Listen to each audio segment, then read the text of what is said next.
Gikaalarma na sa General Santos City LGU ang daw pagkauso sa pagpanglabay og bagong himugso nga bata o fetus human sunod-sunod nga insidente niini ang natala sa syudad.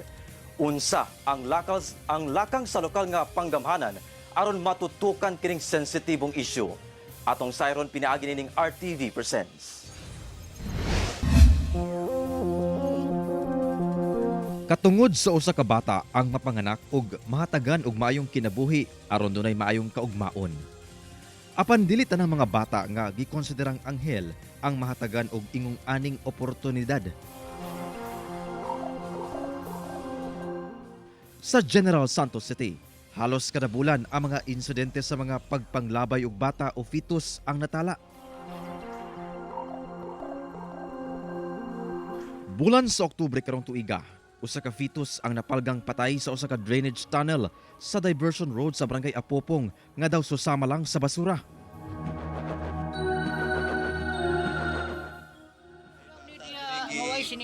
Bulan sa Setyembre sabing tuiga, laing baby boy ang napalgang patay sa gamay nga kanal sa residential area sa Proxiluay Fatima Barangay Dadyangas West.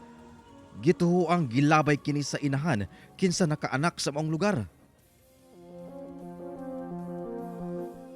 Niadtong bulan sa Agosto, wala man lang giputos ang usa ka bagong himugso nga baby boy nga napalgang patay sab sa kadalanan sa Barangay Lagaw. Bulan sa Hulyo ning tuiga, usa ka baby boy sab ang gibilin sa gate sa usa ka establishmento sa Barangay Katanggawan. Sa bulan sa Hunyo sab, gituho ang gilabay sab kining usa ka baby girl nga patay nang napalgan sa usa ka irrigation canal sa Barangay Katanggawan.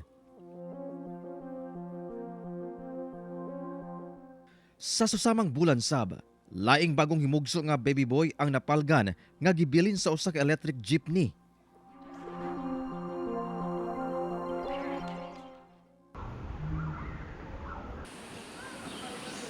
Samtang Setyembre sa milabing tuig, usa ka bagong himugso nga baby girl ang buhi nga gibilin sa usa ka comfort room sa usa ka beach resort sa Barangay Tumbler. Ang maong mga kaso nalakip sa 8 ka natala sa CSWDO nga kaso sa pagpanglabay og baby sugad January 1, 2024 hangtod October 13 ning tuiga. Sumala sa ubang inahan, dako kining salaod. Sala na oy. Sala na dong hantod na sa Ginoo, mortal na sala na. Matud sa lokal nga kagamhanan, posibleng daghan ang hinungdan nganong nahitabo kini. Itong speculation ko, may mga teenage pregnancy tayo.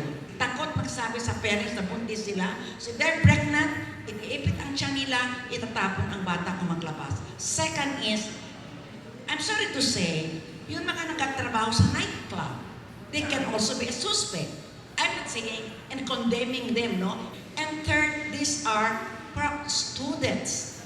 Matud sa LGU nga sa maong kaso sa pagpanglabay og bagong himugso nga bata o fetus, wala pa daw ni isa ang nadakpan og nasilutan.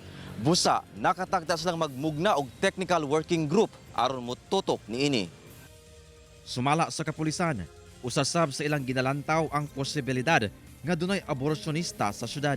Alam namin meron yung mga nagahilot-hilot, ganyan. Pero yung talagang person na ma-point natin na isang abortionista, hindi po namin masabi yun. Kabahin sa pagpakgang sa susamang krimen, dunay lakang nga gipatuman ang mga ahensya. So as of present, we now have 10 birthing homes, no? On top of the 29 private birthing homes. No? So dun pa lang na po-provide na natin yung tamang pag-alaga, no, sa mga buntis, no, and nandun din yung counseling natin na kung maaari wag talaga nilang ipapalaglag or kung for mga miscarriage dapat nadadala talaga sa appropriate facility, no. Si CSWDO kaupod ang mga partner naton nga NGO. We are more than willing to support. Doon lang din sila. We are organizing yung mga foster families nga katong dili maka pili nila, dili sila maka provide og maayo nga future sa ilang bata. That's why nag-resort sila dito sa pag-abort.